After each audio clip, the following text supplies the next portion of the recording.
Hello everyone! I hope you're ready for another adventure, because today, Wayne reads The Mouse and the Motorcycle. Always remember that as we go through these amazing adventures and read these outstanding stories, all you have to do is press the CC button in your YouTube link to be able to follow along with the words. I believe that North Star will be perfect to join us for today's adventure. Now that North Star is here, let's jump in. The Mouse and the Motorcycle. The Search. I have to go into the hotel, Ralph informed his relatives. I've got to help the boy. Oh no, not out into the hotel, cried Ralph's mother. Not while the housekeeper is looking for mice. If you're seen, we'll all be in danger. I'll be back before dawn, said Ralph staunchly. I must go. Don't try to stop me. See here, my boy. Aren't you being a bit dramatic? Asked Uncle Lester. Whatever do you have to go out into the hotel for? To pilfer a pill, said Ralph. An aspirin tablet. His answer was dramatic enough for even Uncle Lester. His entire family stared at him in disbelief. Not after his own father had been poisoned by one of those dreadful tablets. An aspirin, Ralph's mother gasped. No, Ralph, not that. Anything but that. It's the only way, Ralph stood tall and brave. The boy has a fever and needs aspirin. I'm going to find him one. Oh, Ralph, his mother hid his face with her paws. But Ralph, quivered Aunt Sissy, remember your father. You can't carry an aspirin pill in your pouches. It will become poisonous. How will you get out of here? I'll find a way. Ralph was outwardly steadfast in his determination, but inside, he wondered how he'd manage to get an aspirin into room 215 if he did find one. Roll it, perhaps. Ralph, stay here, pleaded his mother. You're too young. Let your Uncle Lester go. Well, now let's talk this over, said Uncle Lester. I'm not too young, and I haven't a moment to lose. Ralph, who was really frightened about what he was about to do, also enjoyed the drama of the moment. Goodbye. I shall return before dawn. Ralph, promise me you'll be careful, pleaded his mother. Promise me you won't climb into suitcases like your Aunt Adrian. Ralph's Aunt Adrian, who liked nice things, had climbed into a suitcase to examine a nylon stocking. Someone had closed the suitcase, and Aunt Adrian had never been seen again. It was hoped she had been carried away to a life of luxury. Promise me, Ralph, cried his mother, but her son was already on his way out the knothole. Ralph scurried across the carpet of the room, flattened himself, and squeezed under the door. Once out in the hall, his courage ebbed. The aspirin tablet seemed a very small thing to find in such a vast place. It could be much easier to find a motorcycle. No, thought Ralph, I must not even think about the motorcycle. Ralph began to feel pretty small himself, much smaller than he had been during his first show of bravery back at the mouse nest. Down in the lobby, a clock struck 1. There was not a moment to lose. He ran into the next room, squeezed under the door, and stretched under the beds and the dresser while the two guests slept soundly. All he found was a bobby pin. He skipped to room 211 because his enemy, the little rat terrier, was still there, and ran into room 209. A hurried search, frightening because of the loud and uneven snores that came from one of the beds, revealing nothing but a few pretzel crumbs, which Ralph did not have time to eat. On ran Ralph, down the hall, under doors, around and under beds and dressers. There was not a single aspirin tablet to be found. In one of the rooms, he did see a huge penny that had rolled under her luggage track, and remembered his mother's wish to leave a tip for room service. But tonight, he had no time for pennies. He must press on and find an aspirin. A small doubt began to creep into Ralph's thoughts as he ran down the hall into the last room on the second floor.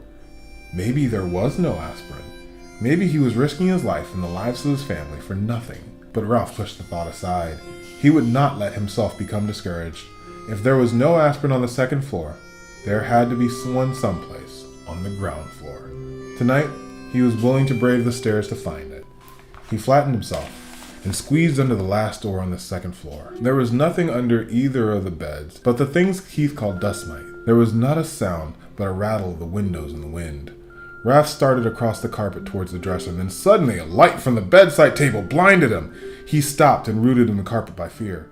Even though it was not likely that anyone was going to cut off his tail with a carving knife, he heard someone slip out of bed and utter a sound halfway between a squeal and a scream. Before Ralph knew what had happened, an ordinary drinking glass had been clapped down over him, and there he stood in a glass trap. By then his eyes were adjusted to the light, and he found himself looking up at a pair of bare feet. Looking up at the feet belonged to a young woman in a pink nightgown. "Mary Lou, wake up," she whispered, the young woman in the other bed. "Look what I've caught." "Huh?" Mary Lou was blinking and raising up with one elbow. Her hair was done up in pink rollers. "Betty, are you out of your mind? It must be 1 o'clock in the morning."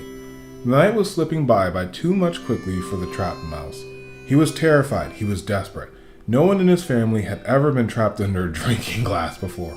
Worst of all, he was failing Keith and endangering his family. "Wake up, Mary Lou, and look," insisted Betty.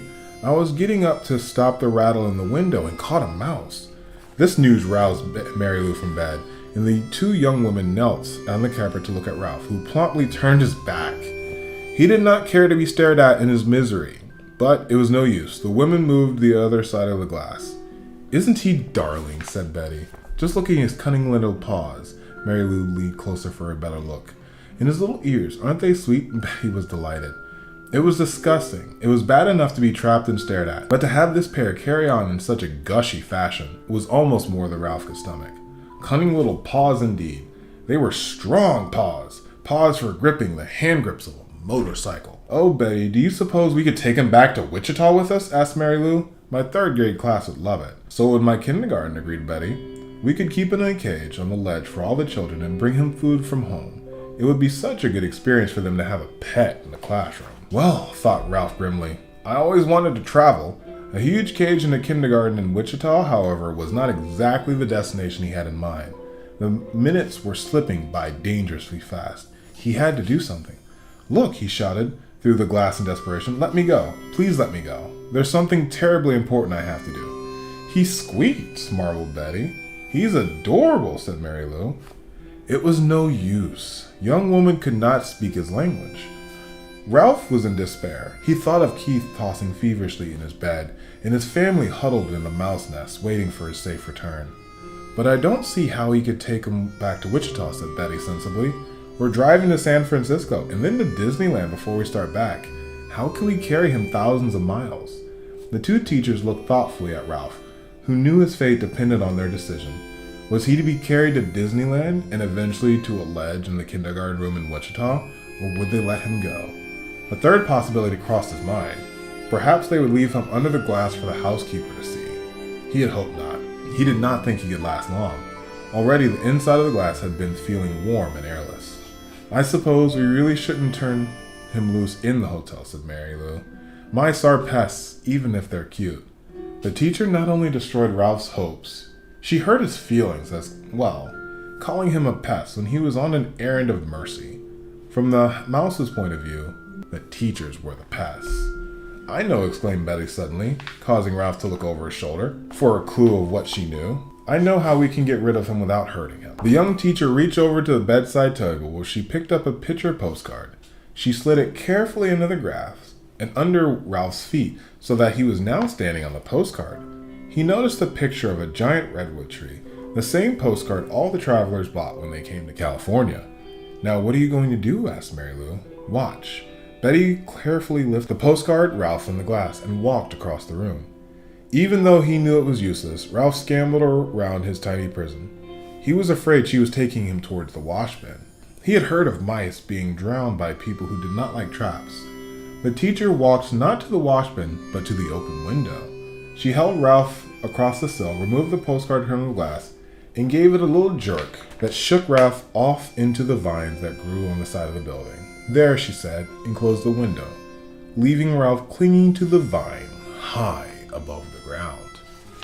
Oh wow, that is definitely something that is going to be interesting for the next adventure. What did you think, North Star? I'm looking forward to the next one too. We'll see you later, okay? And we'll see you on the next adventure here with Wayne Reads. Thank you for joining us, and we can't wait to see you again. Bye-bye.